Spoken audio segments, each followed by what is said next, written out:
විමාන ශාස්ත්‍ර සංවාද වේදිකාවට එකතු වෙලා සිටින ඔබ සියලු දෙනාට සුබම සුබ අලුත් අවුරුද්දක් කියලා ප්‍රාර්ථනා කරනවා. ඉතින් විද්‍යාව ගැන ඉතා උනන්දුවක් පවතින ඔබ සියලු දෙනා හිතනවා ඇති එකම නැකතකට වැඩල්ලා ආහාර අනුභව කරන ජාතියක් තවමත් ලෝකයේ දියුණු වෙමින් පවතින ජාතියක් බවට පත් වෙලා තියෙන්නේ ඇයි කියලා. ඉතින් මේකට ප්‍රධාන හේතුවක් කියලා මට හැඟෙන්නේ අපිට මුතුන් මිත්තන් දායාද කළේ මහා දැනුම් සම්භාරයේ එක කොනක් අල්ලගෙන අපි අනික් සියලු දේම අමතක කරලා යන ගමනක් නිසා තමයි අපිට මෙහෙම දෙයක් වෙලා තියෙන්නේ කියලා. ඉතින් ලෝකේ අනික් ජාතීන් මිනිසුන් සහිත රොකට් එකක් හදට යවන තරමට දියුණු වෙලා තියෙද්දි අපි තවමත් අවුරුදු 2500ක ඉතිහාසයේ කවල් ගාමින් සිටිනවා. ඉතින් මේ අවුරුදු 2500ක ඉතිහාසයේ පවතින විද්‍යාත්මක කරුණු සහ සොයා ගැනීම් අරගෙන බටහිර ජාතීන් ඔවුන්ගේ ශිෂ්ටාචාරය ගොඩක් දියුණු මට්ටමට පත් කරගෙන තියෙනවා.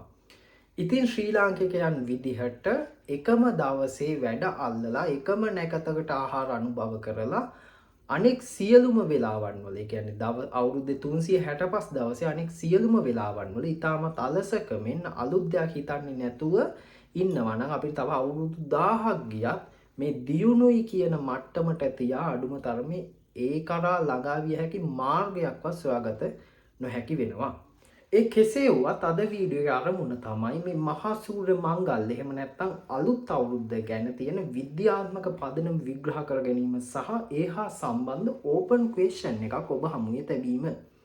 ඉතින් වීඩියෝ එක පටන් ගන්න කලින් මම ඔබලාගෙන් ආරාධනා කරනවා මේ වීඩියෝ එක මගින් නවත්තන්නවත් එහෙම නැත්නම් තනින් තන ස්කිප් කරලවත් යන්න එපා. මොකද ඒකට හේතුව තමයි එහෙම වුණොත් අද වීඩියෝ එක තේරෙන්නේ නැති වෙයි. ඉතින් මම ආරාධනා කරනවා වීඩියෝ එක අවසානයේ තෙක් රැඳී සිටින ඔබලාට අද මේ වීඩියෝ එකෙන් ගොඩක් දේවල් ගැන ඔයාලා අලුත් අවුරුද්ද ගැන නොදන්නා ගොඩක් දේවල් ගැන මේකෙන් ඉගෙන ගන්න පුළුවන් වෙයි. එහෙනම් මේ ඇරයුම අහස ජයගත් මිනිසුන්ගේ හෝරාවටයි.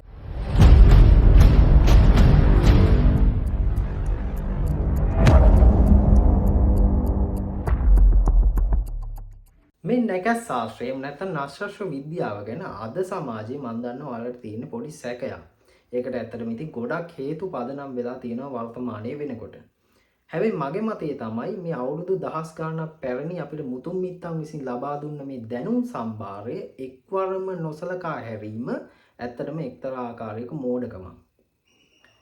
බටහිර විද්‍යාව හා ගැටුණු පළියට මේවා අතහැර ගැනීම නෙවෙයි අපි කරන්න ඕනේ ඇත්තටම විද්‍යාත්මක ඇසකින් මේවා තෝරා බේරා ගැනීම. ඉතින් බටහිර විද්‍යාවට ගෝචර නොවුන සමහර මේ ලෝකයේ පවතින සිද්ධාන්ත මේ විද්‍යාවන් තුළ පවතින්න පුළුවන්. බටහිර විද්‍යාවද ඇතුළුව මේ ආකෘති සහ සිද්ධාන්ත කාලයෙන් කාලයට වෙනස් වෙන්න පුළුවන්. ඒකට හොඳම උදාහරණය තමයි අපි පොඩි කාලේ ඉගෙන ගත්ත ඔයාලට මතක ඇති පරමාණුවේ මුල් ආකෘතිය. Plum pudding ආකෘතිය. ඇත්තටම ජේ.ජේ. තොම්සන් විසින් කැතෝඩ කිරණ නලයෙන් ලැබුණු නිරීක්ෂණ පදනම් කරගෙන ලබාගත් නිගමනයකට අනුව තමයි ප්ලම් පුඩින් ආකෘතිය නිර්මාණය කරන්නේ. ඇත්තට මේ නිරීක්ෂණ අනුව ලබාගත් නිගමන හරියටම හරි කියලා කියන්න පුළුවන්. හැබැයි අපි දන්නවා රන්පත් පරීක්ෂාවෙන් පස්සේ රදර්ෆර්ඩ් ඉදිරිපත් කරනවා ලෝකයට පරමාණු පිළිබඳව න්‍යෂ්ටික ආකෘතියක්. මේ න්‍යෂ්ටික ආකෘතියත් එක්ක තොම්සන්ගේ ප්ලම් පුඩින් ආකෘතිය බිඳ වැටෙනවා. අපි දන්නවා අද ප්ලම් පුඩින් ආකෘතිය හරි කියලා කෙනෙක් කිව්වොත් ඇත්තටම අපිට hina යනවා. ඒකට හේතුව මේ නිරීක්ෂණ මත පදනම් කරගෙන විද්‍යාවේ පවතින ආකෘති කාලයෙන් කාලයට වෙනස් වෙන්න පුළුවන්. ඒ කාලයේ පවතින නිරීක්ෂණ මත පදනම් කරගෙන තමයි ඒ කාලයට අදාළව මේ ආකෘති ගොඩනගන්නේ. ඉතින් මේ දැනුම් පද්ධති දෙක දෙස අපි බලන්න ඕනේ ඇත්තටම මේ වගේ මැදිහත් සිතකින්. එහෙම නැත්නම් ඔයාලට ගොඩක් දේවල් විද්‍යාවේදී අපිට මග හැරෙන්න පුළුවන්. ඇත්තටම අනික් කාරණය තමයි අපි දන්නවා ලෝකේ පවතින ගොඩාක් සංසිද්ධීන් අපිට ක්‍රම කිහිපයකින් විග්‍රහ කරගන්න පුළුවන්. දැන් උදාහරණයක් විදිහට ගත්තොත් එයාක්‍රාෆ්ට් එකක ඒරෝෆොයිල් එකෙන් ඇතිවන ලිෆ්ට් ෆෝස් එක අපිට බර්නූලි ප්‍රමේයෙන් වගේම නිව්ටන්ගේ තුන්වන නියමයෙන් විග්‍රහ කරගන්න පුළුවන්. හරි, ඒ කොහොම වුණත් අපි ආපහු අලුත් අවුරුද්ද ගැන කතා කරොත් අලුත් අවුරුද්ද ගැන ජන විවහාරයේ තියෙන මෙන්න මේ විදිහට. ඒ කියන්නේ සූර්යයා මීන රාශියේ ඉඳන් මේෂ රාශියට සංක්‍රමණය වුණාට පස්සේ තමයි අලුත් අවුරුද්ද අපිට උදා වෙන්නේ කියලා තමයි ජන විවහාරයේ පවතින්නේ. මම මෙතනදී ඔයාලට මේ කරුණු දෙකක් ඇත්තටම highlight කරන්න කැමතියි. පළවෙනි එක තමයි මේක සූර්යයා පදනම් කරගෙන පවතින සංස්කෘතිකාංගයක්. ඒකෙන් අදහස් වෙන්නේ අපි මුතුන් මිත්තන්ට අදහසක් තිබිලා තියෙනවා මේ ලෝකයට ශක්තිය ලබා දෙන ප්‍රධාන ප්‍රභවය සූර්යයා කියන කෙනා. එහෙම නැත්නම් මේ ලෝකයේ අපි ආහාර නිෂ්පාදනය කරන ක්‍රියාවලියේ පටන් හැම දෙයකටම අවශ්‍ය ශක්තිය ලබා දෙන ප්‍රභවය සූර්යයා බවත් මෙයට කෘතගුණ සැලකීම අපි සිදු කළ යුතු බවත් මුතුන් මිත්තන් විශ්වාස කර තියෙනවා. ඇත්තටම දෙවෙනි කාරණය තමයි සූර්යයා මීන රාශිය නම් මේෂ රාශියට පැමිණීම අලුත් අවුරුද්ද විදිහට උන් නිර්වචනය කරලා තියෙනවා. මෙතනදී ඇත්තටම අපිට ගන්න පුළුවන් දෙයක් තියෙනවා. ඒක තමයි ඔවුන්ගේ විද්‍යාව තුළ ඔවුන් තහවුරු කරගෙන තියෙනවා මේ ග්‍රහලෝක පද්ධති ගමන් කරන පත පිළිබඳව ඔවුන්ට කියන්නේ ඉතා හොඳ නිර්වද්‍ය අර්ථකථනයක් ඇති බව. ඒ කියන්නේ මේ ග්‍රහලෝක ඉලිප්සීය පතයක එහෙම නැත්නම් චක්‍රීය පතයක ගමන් කරන බව ඔවුන් හඳුනාගෙන තියෙනවා. ඇත්තටම මෙන්න මේ දෙවෙනි කාරණය ගැන ඇත්තටම ඉතාමත් ලස්සන තැනකට අපි එන්න යන්නේ. ඒකට හේතුව තමයි අපි දන්නවා අපි පොඩි කාලේ ඉඳන් ඉගෙනගෙන තියෙනවා පෘථුවිය තමයි සූර්යයා වටේ ගමන් කරන්නේ කියලා. හැබැයි දැන් මෙතනදී මොකද්ද කියන්නේ සූර්යයා තමයි මීන රාශිය ඉඳන් මේෂ රාශියට ගමන් කරන්නේ. මට මතකයි මගේ පොඩි පන්තිවලදී ඇත්තටම සමහර වෙලාවකට පාසලේදීත් මේකට මේ විහිළු කරලා තියෙනවා. අපේ කියන්නේ මේ පෙරදිග විද්‍යාවට මේ සූර්යයා ගමන් කරන්නේ නැහැ. පෘථුවිය තමයි සූර්යයා වටේ පරිභ්‍රමණය වෙන්නේ. ඒ නිසා මේක වැරදි කියන මතයක ඇත්තටම මට මතකයි අපේ පොඩි කාලෙත් මේක උගන්වලා තියෙනවා. මේක මේ පෙරදිග විද්‍යාවත් බටහිර විද්‍යාවත් අතර පවතින කන්ෆ්ලික්ට් එකක්. හැබැයි මම කියවොත් මේ විද්‍යාවන් දෙකෙන්ම පවසන්නේ එකම දෙයක් සහ මේ විද්‍යාවන් දෙකම හරි කියලා ඔයාලගේ අදහස මොකක්ද? පහළ කමෙන්ට් සෙක්ෂන් එක තියෙනවා ඔයාලට බාරයි. ඉතින් ඔයාලට පුළුවන් මේ ගැන කමෙන්ට් කරන්න. ඇත්තටම බැලුවොත් මෙතන තියෙන්නේ ඔබ්සර්වේෂනල් ඇස්ට්‍රොනොමි සහ රිෆරන්ස් ෆ්‍රේම්ස් අතර පවතින ඉන්ටර්සෙක්ෂන් එකක්. අපි ඊළඟට බලමු ඇත්තට මොකක්ද මේ රිෆරන්ස් ෆ්‍රේම් එකක් කියලා කියන්නේ කියලා. ඇත්තටම මේ A level කාලෙත් මට තිබ්බ එක ප්‍රශ්නයක් තමයි මේ රිෆරන්ස් ෆ්‍රේම් එක කියලා කියන්නේ මොකක්ද කියන එක. අපි සිංහලෙන් කිව්වොත් ඔකට සමුද්දේශ රාමුව කියලා තමයි කියන්නේ. සමුද්දේශ රාමුව කිව්වහම කොහොමද තේරෙන්නේ නැහනේ. ඇත්තටම මේ සමුද්දේශ රාමුවට මැතමැටිකල් හොඳ ස්ට්‍රෝං මැතමැටිකල් එක්ස්ප්ලනේෂන් එකක් තියෙනවා.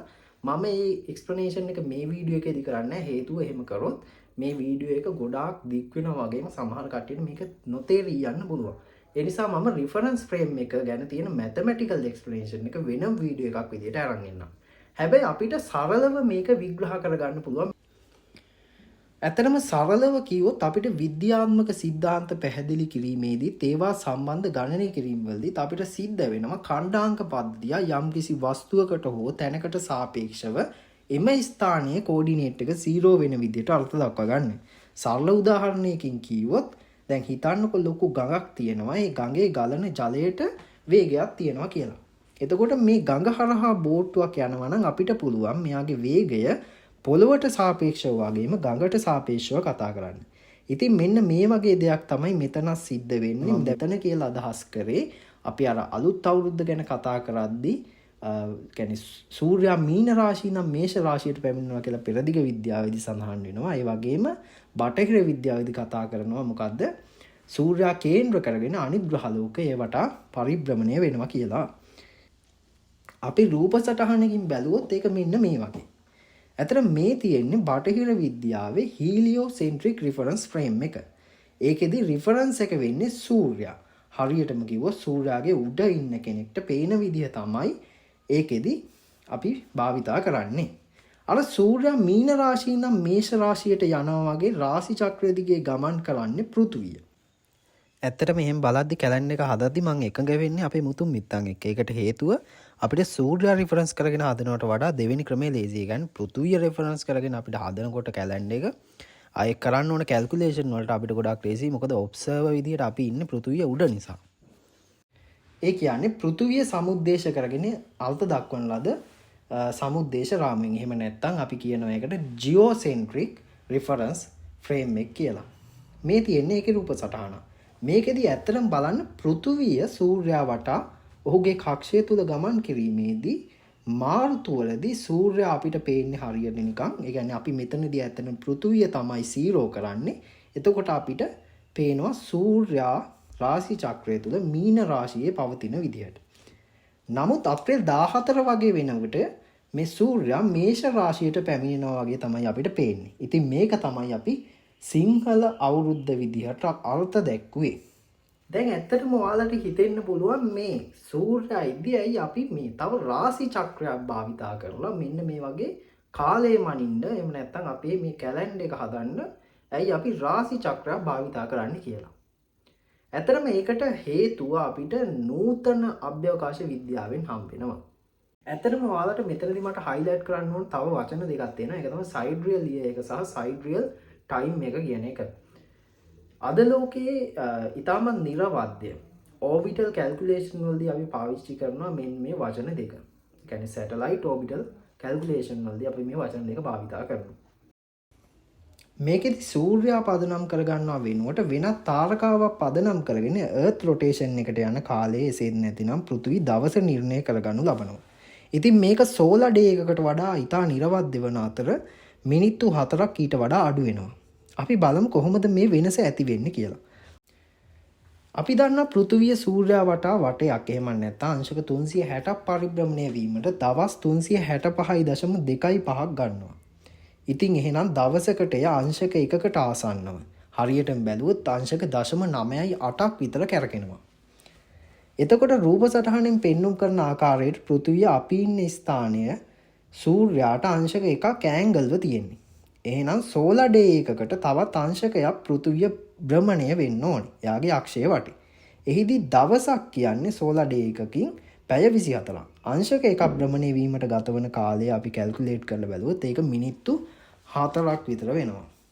එසේනම් sidereal day එක ඇත්තටම මිනිත්තු 4කින් අඩු වෙනවා. ඒ නිසා තමයි sidereal day එක පැය 23යි මිනිත්තු 56ක් වෙන්නේ. එසේ බැලුවොත් sidereal calendar එක එසේත් නැතිනම් අපේ මුතුන් මිත්තන් රාශි චක්‍රය භාවිතා කර නිර්මාණය කරන ලද කැලෙන්ඩර් එක වඩා නිර්වද්‍ය වෙනවා. හරි, අපි ඊළඟට එමු මේ මොකද්ද මේ පුණ්‍ය කාලය කියන්නේ කියලා. ඇත්තට මේකත් ඉතාමත් වැදගත් මාතෘකාවක්. ඔයාලගේ මේ හැම ගෙදරකම මං හිතනවා ලිතක් ඇති කියලා. ඒ ලිතේ පොඩ්ඩක් පරීක්ෂා කරලා බලන්න. ඔයාලට පුළුවන් අවුරුදු කීපයක් පස්සට වුණත් මේක පරීක්ෂා කරලා බලන්න. මේ පුණ්‍ය කාලය හරියට බැලුවොත් ඇත්තටම පැය 12යි විනාඩි 48ක් තියෙනවා.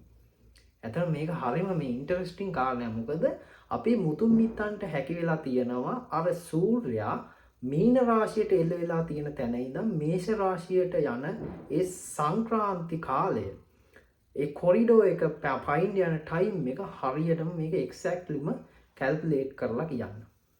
හරියට මේක පැය 12යි විනාඩි 48ක් වෙනවා කියලා ඇත්තටම නූතන විද්‍යාවෙන් උනත් පැහැදිලි කරගන්න පුළුවන් අපිට.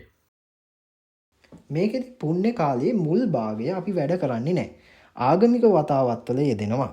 නව අවුරුදු උදාව පැය 6කිනුත් මිනිත්තු 24කිනුත් උදා වුණාට පස්සේ තමයි අපි සියලුම සුබ නැකත් වලට වැඩ ආරම්භ කරන්නේ.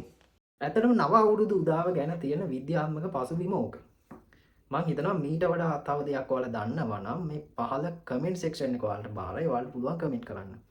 නැත්නම් මගේ මතය තමයි මේ පාසල් වල ඉගෙන ගන්න ළමයින්ට මෙන්න මේ කියන්නේ ඉතාමත් නිර්වද්‍ය කාලගණනය පිළිබඳව තිබෙන නර්ශාස්ත්‍රයේ මේ විද්‍යාව යන්න ඕනේ ඇත්තටම.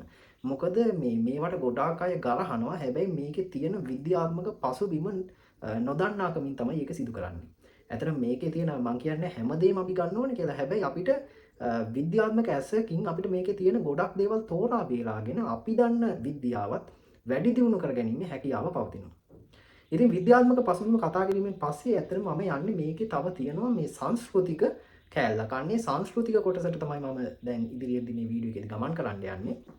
ඒකදී ඇත්තටම මේ පළවෙනි දේ තමයි ඇයි මුතුන් මිත්තන් හරියටම මේක යොදාගත්තේ අප්‍රේල් මාසේ කියන එක. අපි කියනවා මේ බක් මාසය. එහෙම නැත්නම් භාග්‍යවත් වූ මාසයේ ඇයි මේ සූර්ය මංගල්‍ය පටන් ගත්තේ.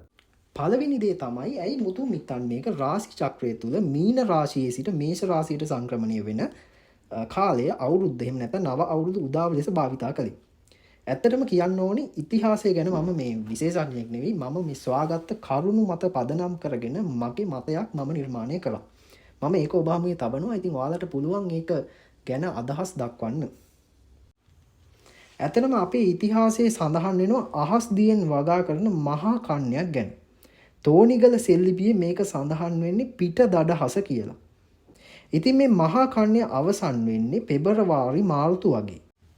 ඉතින් මේ මහා කන්‍යේ වගා කරන රත් හාල් හී නැටි සුවඳල් වගේ අස්වැන්න අප්‍රේල් වෙනකොට අපේ ගෙවල් වල සහල් කරමින් පවතින්නේ. ඉතින් මේ කාලේ ඒ වගේම සෝබා දහම හරිම වෙනස් වෙන කාලයක්. අපි අර කලින් කීවා වගේ මේක මේ භාග්‍යවත් මාසය කියලානේ අපි හඳුන්වන්නේ. ඉතින් අප්‍රේල් වෙනකොට වැව් පිරීලා මෝසම් වැස්සේ අවසානය නිසා ගස්වල මල් පළ දරලා වසන්තයක් වගේ දිසෙනවා. ඉතින් මේ පාරිසරික කාරණා එක්ක අපේ මුතුන් මිත්තන් සිතන්නට ඇති මේ කාලය තමයි මේ අස්වැන්නේ පවතින ශක්තිය ලබා දුන් සූර්යාට කෘතගුණ සැලකීම සඳහා සුදුසුම කාලය කියලා. ඒ සඳහා ඔවුන්ගේ අස්වැන්නේ අග්‍රඵලය මෙන්න මේ සූර්යාට පූජා කරනවා. ඔවුන්ට අදහසක් තිබිලා තියෙනවා කාලේ ගමන් කරන්නේ චක්‍රීයව අපේ පෘථිවිය ඇතුළු මේ ග්‍රහලෝක ඉලිප්සිය පතයක පරිභ්‍රමණය වෙනවා කියලා ඔවුන්ට අදහසක් තිබිලා තියෙනවා. ඉතින් ඔවුන් නව අවුරුදු උදාව මේ කාලයට යොදා ගන්න එක හේතුවක් වෙන්න ඇති කියලා මං හිතනවා. මේ කාරණේ තමයි අපි දන්නවා ඉස්සර අපේ රට හරිම ස්වයංපෝෂිතයි. ඒක නිකන් වුණ දෙයක් නෙමෙයි. අපේ රටේ හැමෝම ගැහැණු පිරිමි ભેදයකින් තොරව නිරතුරුවම වැඩ කරා. ඒක ඉතිහාස වාර්තාවල පවා සඳහන් වෙනවා. ඉතින් ඔවුන් හිතුවා උන්ට මනස රිෆ්‍රෙෂ් කරගෙන අලුත් අයිඩියා එක්ක නව පටන් ගැනීමක් ඕනි කියලා. ඒ සඳහා වුන් නව අවුරුදු දාව භාවිතා කරා. අන්න ඒක නිසා තමයි සූර්යයා මීන රාශියේ පවතින අවසන් හෝරාව පැය 6යි මිනිත්තු 24 කාලය තුල වුන් කිසිදු වැඩක් නොකර පුණ්‍ය කාලයක් ලෙස ආගමික වතාවත් වල යෙදিলা මූන්ගේ මනස රිලැක්ස් කරගත්තා. ඊට පසුව අලුත් අවුරුදු උදාවෙන් පස්සේ තමයි යෝන් ආපහු නැකතට නව ජවයකින් වැඩ ආරම්භ කරේ. ඉතින් ඇත්තටම මේ දුකෙන් වුණත් කියන්න ඕනේ අද තත්ත්වය මීට වඩා ගොඩාක් වෙනස්. ඇත්තටම අපි මේ නැකතට වැඩ අල්ලුවාට පස්සේ ඊට පස්සේ අනිත් 365 දවස් මම දන්නවා ශ්‍රී ලංකේයන් ගත්තාම ගොඩක් අලසකමින් ඒකාකාරී ජීවිතයක් ගත කරන්න. ඒ කියන්නේ අලුත් දේවල් හිතනවට වඩා අර ඒකාකාරී ජීවිතයෙන් මිදෙන්නට උන්ට හැකියාවක් ලැබිලා නැහැ. ඔයාලම හිතලා බලන්නකෝ මේ 365 දවසෙන් අපි කොච්චර දවස් ප්‍රමාණයක් නිකරුණේ කාලේ නාස්ති කරනවද කියලා. ඉතින් මේ රට ගොඩනගන්න අපි මේ අලුත් අවුරුද්ද කියන සංකල්පය එහෙම නැත්නම් මේ මහා සංස්කෘතික මංගල්‍ය යොදාගන්නේ කොහොමද කියන එක ගැන ඕපන් ක්වෙස්චන් එකක් මම අර වීඩියෝ එක පටන් ගද්දි කිව්වා වගේම ඕපන් ක්වෙස්චන් එකක් ඔයාලා හමුවේ තියලා මම මේ වීඩියෝ එක අවසන් කරනවා. ඔයාලට පුළුවන් කමෙන්ට් සෙක්ෂන් එකේ මේ පිළිබඳව කතිකාවතක් ආරම්භ කරන්න. ඉතින් මම මේ වීඩියෝ එක අවසානයේ වෙනතෙක් රැඳී සිටි ඔබ සියලු දෙනාට ඇත්තටම රෙස්පෙක්ට් කරනවා. ඒ වගේම මේ වීඩියෝ එකකින් යම් කිසි දෙයක් ඔයාලගේ ජීවිතයට ඇඩ් කරගත්තා නම් සහ ඒක තවත් කෙනෙක්ට ප්‍රයෝජනවත් කියලා හිතනවා නම් මේ වීඩියෝ එකට ලයික් කරලා ෂෙයා කරන්න කියලා මම රික්වෙස්ට් කරනවා. ඒ වගේම මම නැවතත් ඔයාලට සුබ ප්‍රාර්ථනා කරනවා මේ අලුතින් උදා වුණ අලුත් අවුරුද්ද ඔයාලගේ සියලුම පැතුම් ඉෂ්ට කරගන්න හැකියාව, ශක්තිය, ධෛර්යය ඒ වගේම ඒ වෙනුවෙන් මහන්සිලා වැඩ කරන්න පුළුවන් ධෛර්යයක් ඔයාලට ලැබෙන්න කියලා මම ප්‍රාර්ථනා කරනවා. හැමෝටම සුබ දවසක්.